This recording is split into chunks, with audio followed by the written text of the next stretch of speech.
आप उधर सो जाओ, मैं भी सो जाता हूँ।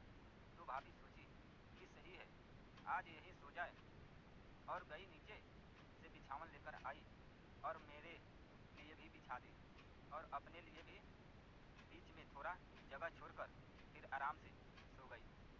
नींद नहीं आ रही थी तो हम दोनों बात करते थे। बात करते करते मैंने पूछ लिया कि भाभी, क्या आपका कोई बॉयफ्रेंड था? तो भाभी गुमसुम हो गई। अब भाभी भी मुझसे पूछ रही कि आपका कोई गर्लफ्रेंड है? तो मैंने कहा हाँ है। तो भाभी कही तो फिर आपने अपने गर्लफ्रेंड के साथ क्या क्या किया?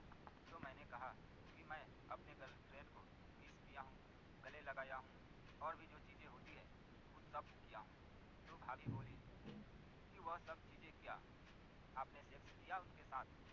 मैंने कहा हाँ, बस 2 बार, जो कानपुर के होटल है ना, वहीं पर मैं उसको ले जाकर 2 दिन उसे सेक्स किया, पर वह मुझे सेक्स करने नहीं देती है। भाभी बोली कि क्यों नहीं देती है? मैंने कहा कि वह अभी कम उम्र की है, उसे डर लगता है। भाभी बोली आपके भैया तो मुझे रोज चाहते हैं। बातों बातों में तभी आसमान में बादल चमकने लगे और बारिश का मौसम होने लगा। पर दोस्तों सच बताऊँ तो भाभी के मन में भी बादल गरज रहे थे और बिजली कड़क रही थी, क्योंकि यह सब सुनकर उसके मन में आज रात रंगीन करने का मन होने लगा था। उन्हें लगा कि बहुत दिन हो गया है अपने पति से संबंध बनाते हुए।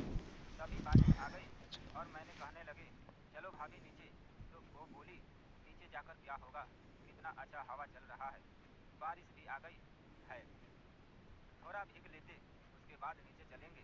तभी बारिश जोर जोर से होने लगी और भाभी भीगने लगी।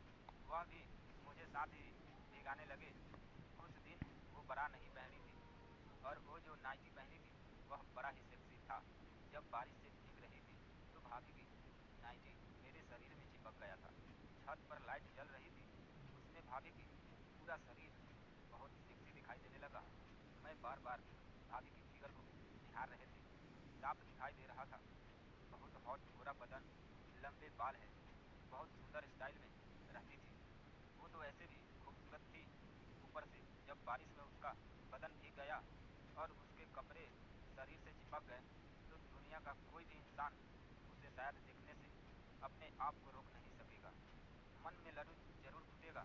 मेरा भी हाल वही था कि भाभी को बार बार घूर के देख रहे थे। भाभी बोली एक चीज़ बताओ, अगर आज रात को मैं आपकी बीवी बन जाऊँ तो आपको कैसा लगेगा? मेरा मुंह खुला का खुला रह गया। मैं जो कहते थे वह पूरा होने वाला है और भाभी जो चाहती थी वह उसे पूरा होने वाला था, क्योंकि भाभी चुपचाप सो गए।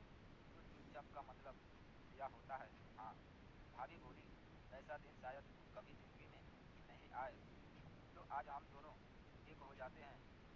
इतना कहते ही मैं करीब आ गए और भाभी को अपनी बाहों में भर लिया। उनके होठ को चूसने लगे, उनके गोरे गोरे गाल पर मैं किस करने लगा। भाभी मुझे पहले ही कह दिया कहीं पर दांत मत काटना।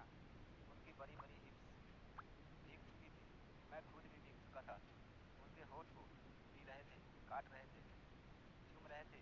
दोस्तों वह बेकाबू हो गई थी, क्योंकि शायद वह काफ़ी देर तक अपने आप को जबरदस्त जिस्म को निहारते निहारते अब भाभी के बर्दाश्त के बाहर हो गई थी। भाभी को तुरंत मैं पानी में ही पटक दिया, क्योंकि छत पर थोड़ा पानी भी जमा हो गया था।